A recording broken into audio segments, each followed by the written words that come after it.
பொதுமக்கள் தூங்கக்கூடாதா? பொதுமக்கள் வந்து மீன்வரி கட்டலன்னா டாக்ஸ் போடுறீங்களா? எக்ஸ்ட்ரா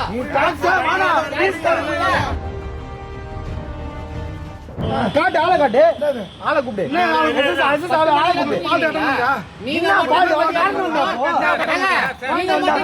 தூங்குனா பொதுமக்கள் தூங்கக்கூடாதா?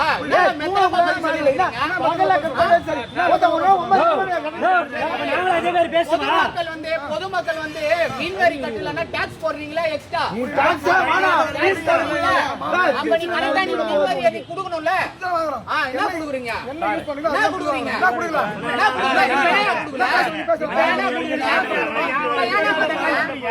கரண்ட் இல்லதான் பிரச்சனை. ஆளு வரும்போது போடுறீங்க.